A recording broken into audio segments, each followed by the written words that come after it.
Teringat ucapan dari guru kita, Profesor Dr. Kiai Haji Said Akil Sirot, Buya Said, bahwa spiritual, barangkali di Islam itu spiritual itu berkaitan dengan ajaran tasawuf, sufisme.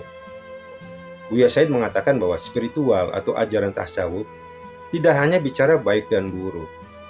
Spiritual atau ajaran tasawuf tidak hanya bicara akhlak dan moralitas, tapi lebih dari itu, spiritual atau ajaran tasawuf berbicara sesuatu yang indah dan lembut.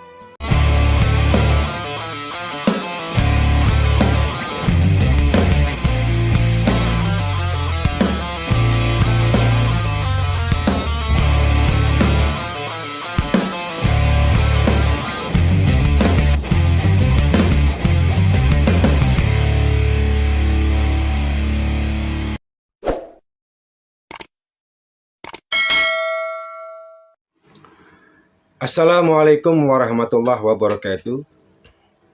Salam silaturahmi sahabat semuanya. Semoga sahabat semuanya pada siang hari ini senantiasa mendapatkan rahmat dan barokah dari Allah, juga senantiasa diberikan kesehatan. Amin ya rabbal alamin. Salam NKRI, salam Bhinneka Tunggal Ika. NKRI adalah kita. Sahabat semuanya, berulang mengulas tentang makna spiritual atau perjalanan spiritual. Seringkali di tayangan televisi menayangkan tentang spiritual yang keliru menurut kamu, sehingga wajar saja masyarakat menganggap makna spiritual itu yang aneh-aneh, yang uka-uka, yang irasional. Ini untuk harus diluruskan. Sebenarnya spiritual itu tidak ada kaitannya dengan profesi atau dunia praktisi tertentu gitu. Spiritual tidak ada kaitannya dengan praktek uka-uka. Spiritual adalah ruh, spirit. Hakikat hidup dan kehidupan manusia adalah spiritualnya, ruhaninya. Jasad akan kembali ke tanah. Yang abadi adalah spiritualnya, ruhnya. Jadi tidak ada kaitannya dengan profesi, apalagi kaitannya dengan yang uka-uka, yang irasional. Ini yang mesti diluruskan. Spiritualitas adalah merupakan sebuah perjalanan spiritual, perjalanan rohani seseorang, perjalanan ke dalam diri. Dan itu sebuah keharusan. Kalau kita ingin mengenal diri kita, sejatinya diri kita, hakikatnya diri kita, tentu harus melakukan sebuah perjalanan spiritual, perjalanan rohani, perjalanan ke dalam diri, sehingga akan terbangun sebuah kesadaran spiritual. Kesadaran spiritual itu mengenal diri kita, dan entry point-nya adalah mengenal Tuhan. Kenalilah dirimu, maka akan kenal Tuhan. Sebenarnya hakikat spiritual itu. Jadi kembali lagi bahwa untuk memahami atau menjalankan agama secara kafah, secara luar dalam, tentu harus disempurnakan dengan sebuah kesadaran spiritual. Para nabi juga melakukan sebuah perjalanan spiritual, diperjalankan dan memperjalanan itu. Contoh Nabi kita Rasulullah SAW, Nabi Muhammad, di era-era beliau sebelum diangkat menjadi nabi, menerima wahyu, beliau sering bertahanut atau berholwat, ujlah, menjauhkan diri dari keramaian. Beliau bertahanut, berholwat di Gua Hiro. Gua Hiro itu berada di Jabal Nur, satu gunung yang tertinggi barangkali di kota Mekah.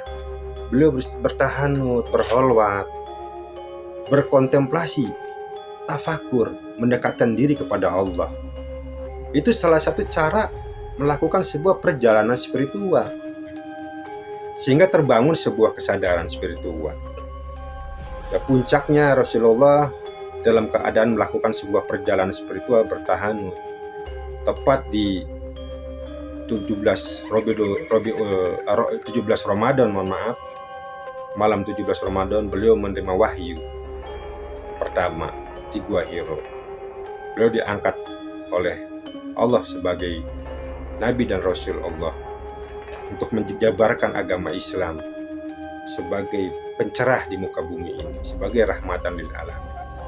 Kembali lagi bahwa spiritual adalah sebuah perjalanan, itu perjalanan ruhani, dan itu sebenarnya sebuah keharusan. Jadi kembali lagi kepada masyarakat, jangan keliru, jangan gagal paham memaknai spiritual itu sendiri.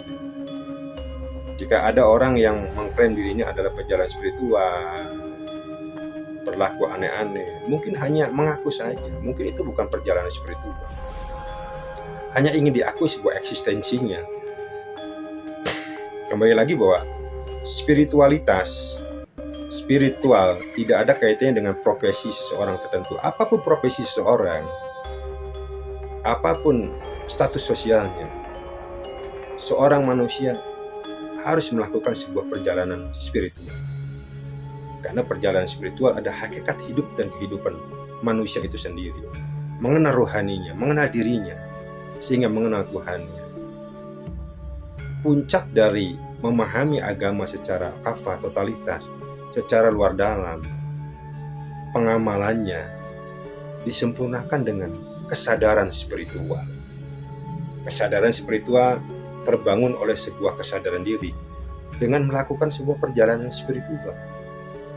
Caranya mungkin bermacam-macam seperti tadi, berholwat, seperti diajarkan oleh Rasulullah, diriwayatkan bertahanut, berholwat, menjauhkan diri dari keramaian di Gua Hiro, tujulah. Ada dengan berzikir untuk selalu membersihkan hati, mengingat Allah, sholat malam, berpuasa sunnah. Banyak cara untuk melakukan sebuah perjalanan spiritual yang puncaknya akan mendapatkan sebuah kesadaran spiritual. Kesadaran spiritual adalah antara hati dan pikirannya menyatu, antara bahasa hati dengan pikirannya sama, antara bahasa hati, pikiran, dan lisannya terjaga dengan baik. Teringat ucapan dari guru kita, Profesor Dr. Kiai Haji Said Aqil Sirot, Buya Said, bahwa spiritual, barangkali di Islam itu spiritual itu berkaitan dengan ajaran tasawuf, sufistik ya, sufisme. Buya Said mengatakan bahwa spiritual atau ajaran tasawuf tidak hanya bicara baik dan buruk. Spiritual atau ajaran tasawuf tidak hanya bicara akhlak dan moralitas, tapi lebih dari itu, spiritual atau ajaran tasawuf berbicara sesuatu yang indah dan lembut. Artinya indah dan lembut itu adalah diri kita, rasa kita, kolbu kita, kebersihan hati kita. Karena kalau kita ingin memahami hakikat hidup yang sesungguhnya tentang keimanan kepada Allah yang sesungguhnya, yang hakul yakin, tentu harus dengan kebersihan hati, dengan melakukan sebuah perjalanan spiritual, sehingga terbangun tadi sebuah kesadaran spiritual, bertajali dengan Allah. Itu loh. Pertama kita bertakholi ya, pengosongan diri dari hal-hal yang kurang baik. Kita taubatan nasuha, kita membersihkan dari sifat-sifat yang kurang baik. Lalu tahali, memasukkan sesuatu yang baik, berzikir, mengingat Allah, tutur kata yang baik terjaga, pikirannya selalu berprasangka baik, husnudon, positive thinking, sehingga akan puncaknya akan terbangun sebuah kesadaran spiritual, tazali, mengenal dirinya, dan entry pointnya mengenal Tuhan dengan sebenar-benarnya, mahribatullah. Jadi spiritual itu adalah sesuatu yang mulia gitu. Goalnya, seseorang yang sudah mencapai sebuah kesadaran spiritual, goalnya adalah orang itu akan memiliki ide gagasan, pola pikir yang maslahat untuk orang banyak, untuk umat manusia. Akan menghasilkan sesuatu perubahan peradaban zaman.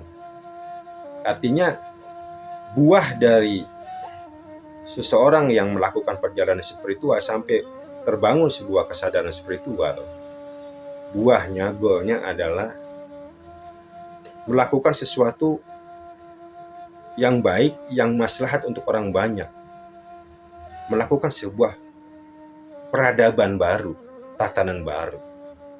Banyak seorang pejalan, seorang sufi, pejalan spiritual, itu menciptakan atau menemukan sesuatu yang bermanfaat, maslahat untuk orang banyak. Ibnu Sina dengan ilmu kedokterannya, Al-Jabar dengan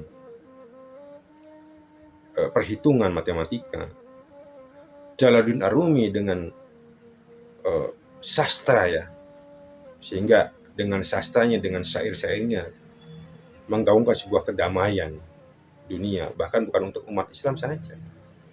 Jadi goalnya bahwa orang yang sudah mencapai sebuah kesadaran spiritual, kembali lagi bahwa akan menghasilkan atau menciptakan sesuatu yang maslahat untuk orang banyak, untuk kemajuan zaman, untuk peradaban baru.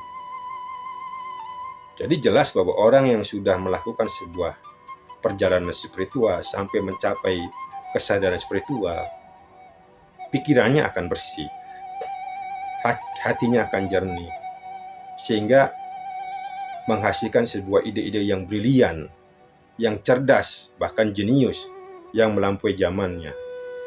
Sehingga buah atau goal dari kesadaran spiritual ada sesuatu yang logis. Buah dari kesadaran spiritual adalah yang dapat diterima oleh halayak banyak, orang banyak. Buah dari kesadaran spiritual adalah sesuatu yang bermanfaat untuk orang banyak, untuk kemaslahatan umat manusia. Apapun, di bidang apapun. Di bidang teknologi, di bidang sains, kedokteran, di bidang sastra, di bidang perkembangan nilai-nilai agama, di bidang budaya dan sebagainya. Itulah buah dari sebuah puncak dari kesadaran spiritual. Itu adalah sesuatu yang dapat diterima oleh orang banyak, bahkan melahirkan sebuah tatanan baru, peradaban baru yang maslahat untuk umat manusia. Kembali lagi bahwa spiritual adalah ruhani kita. Spiritual adalah sebuah perjalanan ke dalam diri, perjalanan rohani untuk mengenal diri kita. Maka puncaknya akan mengenal siapa yang menciptakan kita, siapa yang memiliki segalanya, yaitu Allah Subhanahu wa Ta'ala. Kenalilah dirimu, maka akan kenal Tuhanmu. Itulah spiritual yang sebenarnya. Kurang lebihnya mohon maaf. Ihdinas siratal mustaqim. Wassalamualaikum warahmatullahi wabarakatuh.